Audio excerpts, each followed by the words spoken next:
आपण शुणुछंती रेडियो तोसाली आम माटीर स्वर।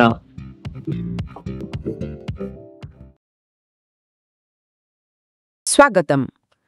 आज आमे गोटे बहुत चर्चित बही विषय कथा हेबा। हाँ, जॉर्डन पीटरसन कर 12 rules for life an antidote to chaos. हाँ सेटा ए बहीटा माने जीवन रे जो सब कष्ट अछि जो विशृंखला अछि ता भितरे केमिति गोटे अर्थपूर्ण बाट खोजी हेबो सेई विषय रे। ठीक एक प्रकार दिग्दर्शन देवाकू चेष्टा करा जायछि। आउ पीटरसन एथिरे बहुत जगारू कथा आनी छंती ना, खाली मनोविज्ञान नुहे। ना ना मनोविज्ञान तो अछि, विशेष करी जुंग को काम आउ विवर्तनवादी दृष्टिकोण। अच्छा किंतु ता संगकू दर्शन पुराण धर्मग्रंथ एमिति कि निजर जो क्लिनिकल अभिज्ञता हाँ सेटा गुरुत्वपूर्ण। हाँ से सबू को मिसेई कि एही नियम गुड़िक तैयारी करिसंती। चलंतु ताहले भितरकू जिबा।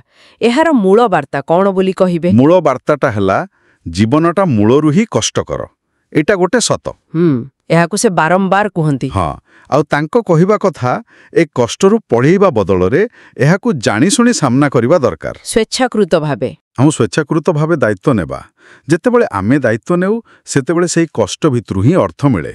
आउ एहा केवल निज पाई नुहे, बोधे समाज पाई भी भल। निश्चय निजको सुधारिबा हेउछि परिवेश को सुधारिबार प्रथम पाहाच। दायित्व नेले विशृंखला कमे, श्रृंखला आसे। अच्छा तेमे एई दायित्व नेबार आरंभ पाई प्रथम नियमटा बड़ चमत्कार लागे। हाँ सही निजो कांधको पोछुकु करी सीधा ठिया हुअन्तु। सुनिबाकू एत्ते सरल किंतु एत्ते गभीर केमिति? देखंतु एटा खाली बाहर को देखेबा कथा नहे, आम शरीरर भंगी आम मन को प्रभावित करे।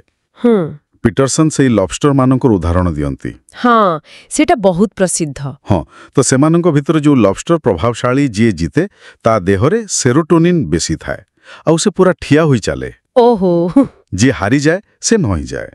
मनीष क्षेत्र रे भी सेमती, जितेबेले आमे सीधा ठिया हो आखिरे आखि में सेई कथा हो आम मस्तिष्क को गोटे संकेत जाए एकदम जे आमे सक्षम आमे परिस्थिति संभाली पारिबु। और एटा गोटे भल चक्र आरंभ करे। केमिति? आमे सीधा हेले आमको भल लागे, आत्मविश्वास बढ़े, तापरे लोक माने आमको अलगा दृष्टि रे देखंती, भल व्यवहार करंती। अच्छा ता द्वारा हमरो आत्मविश्वास आहुरी बढ़े। हाँ तेणु एक साधारण शारीरिक कामरू एते बड़ मानसिक परिवर्तन आसी पारे। वाह एटा बहुत रोचक कथा। तो तेबे आगु को बढ़िबा। चतुर्थ नियम। हाँ निजकू गतकालीर तुम सहित तुलना कर, आजिर अन्य काहा सहित नुहे। एटा तो आजिकाली पई बहुत जरूरी, बहुत बेसी जरूरी। कारण आपण देखिबे सोशल मीडिया रे हम सब बेले कोन करूते, अन्य मानकर भल भल जिंस देखुची। हाँ सेमानकर जो चमकदार मुहूर्त एडिटेड वर्जन आ निजर साधारण दैनंदिन जीवन से तुलना करूचे। आउ तापरे दुखी हेउचे, ईर्ष्या हताशा एकदम लागुची जेमती आमे किछि नुहे। किंतु पीटरसन कहउचंती ए तुलनाटा ही भूल। काहेकि? कारण समस्तंकर आरंभ बिंदु अलगा, समस्तंकर रास्ता अलगा, समस्तंकर संघर्ष अलगा। आपण केमिते तुलना करिवे? ठीक कथा। प्रकृत तुलना हेउछि निज सहित। मु गतकाले जाहातिली आजि ताटू टिके भल हेइछि कि? छोट छोट उन्नति। हाँ से छोट छोट उन्नति। मो ज्ञान टिके बढ़िला कि, मोर कोनोसी दक्षता टिके भल हैला कि, एटा ही गुरुत्वपूर्ण। एमिति कले बोधे दीर्घ समय रे बेसी लाभ हेबो। निश्चय एहा द्वारा आमे निज उपरे फोकस करि परिबा, निज गति रे आगकू जाई परिबा, अन्य मानकू देखि दौड़ीबार दरकार नाही। एटा व्यक्तिगत विकास पई बहुत शक्तिशाली मंत्र भली लागुछि। आउ गोटे नियम विषय रे कहिबा, अष्टम नियम। हाँ सत्य कहिबा विषय रे। हाँ सत्य कुह किंबा अंततः मिछ कुह नाही। एहार एते गुरुत्व काहेकि? देखंतु पीटरसन को मतरे सत्य हेउछि वास्तवता। जेतेबेले आमे मिछ कहू एपणी कि छोट मिछ, हाँ छोट छोट मिछ भी आमे वास्तवता को टिके टिके करी विकृत करि दो। अच्छा आउ एई विकृति गुड़ाक जमा हेई हेई आम जीवन रे गोटे मिथ्यार जाल तैयारी करे। आमे निजे सेथरे फसी जाऊं। आउ सेई जाल हमको दुर्बल करि दिए, वास्तवता को सामना करिवार शक्ति कमाई दिए। किंतु सत्य कहिबाटा बेले बेले बहुत कष्ट, अप्रिय परिस्थिति हुए। निश्चय हुए, किंतु सेही कष्ट सहिबा भल मिछर जालरे छंदी हेबा ठारू। सत्य कहिले आमे वास्तवता सह जोड़ी होई रहू। आउ समस्या को ठीक भावे देखि पारू। हाँ समस्या को ठीक भावे देखिले ही तो तार प्रकृत समाधान बाहर करी हेबो। मिछ कहिबा माने समस्या को लुचेइबा। ତେଣୁ ସତ୍ୟ ହିଁ ଶୃଙ୍ଖଳା ଆଣିବାର ଗୋଟେ ବାଟ। ଏକଦମ ବିଶୃଙ୍ଖଳା ଭିତରେ ସତ୍ୟ ହିଁ ଆଲୋକ ଭଳି। ଅନ୍ତତଃ ମିଛ ନ କହିବା ବି ଗୋଟେ ବଡ଼ କଥା। ଏହା ଛଡ଼ା ଆହୁରି ବି ନିୟମ ଅଛି, ଯେମିତି ନିଜର ଯତ୍ନ ନେବା। ହଁ, ନିୟମ 2, ଯେମିତି ଆମେ ଅନ୍ୟ କାହାର ଦାୟିତ୍ୱ ନେଉ ସେମିତି ନିଜର ଯତ୍ନ ନେବା। ଆଉ ଭଲ ସାଙ୍ଗ ବାଛିବା କଥା ବି ଅଛି।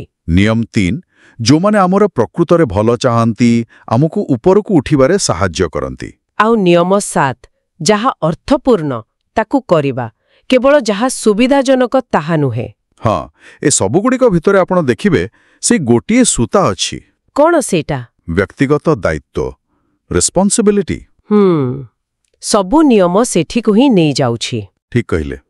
ପିଟରସନ୍ଙ୍କ ମୂଳ କଥା ହେଲା, ଜୀବନର କଷ୍ଟକୁ ସ୍ୱୀକାର କର, ଦାୟିତ୍ୱ ନିଅ, ଆଉ ସେଇ ଦାୟିତ୍ୱ ଭିତରୁ ହିଁ ନିଜ ପାଇଁ ଶୃଙ୍ଖଳା, ଅର୍ଥ ଆଉ ସାହସ ଖୋଜ। ଏହା କେବଳ ନିଜ ଜୀବନକୁ ସୁଧାରିବା କଥା ନୁହେଁ। ନା, ଏହା ସମାଜ ପାଇଁ ବି।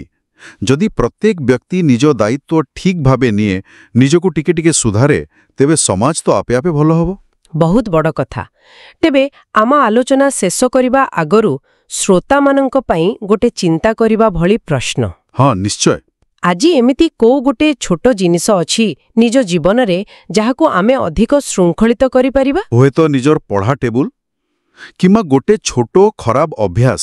ହଁ, ସେଇଟାକୁ ବଦଳାଇବା ପାଇଁ ଆଜି ଗୋଟେ ପ୍ରଥମ ପଦକ୍ଷେପ, କିଛି ଗୋଟେ ଛୋଟ ଯାହା ଆମ ନିୟନ୍ତ୍ରଣରେ ଅଛି। ପିଟରସନ୍ଙ୍କ କହିବା ଅନୁସାରେ ଏ ଛୋଟ ଛୋଟ ଜାଗାରେ ଶୃଙ୍ଖଳା ଆଣିବା ହିଁ ବଡ଼ ପରିବର୍ତ୍ତନର ଆରମ୍ଭ ହୋଇପାରେ। ହଁ, ସେଇଟା ହିଁ ବିଶୃଙ୍ଖଳା ବିରୁଦ୍ଧରେ ଆମର ପ୍ରଥମ ଲଢ଼ାଇ। ବହୁତ ଭଲ ଲାଗିଲା ଆଜିର ଏ ଆଲୋଚନା। ମତେ ବି।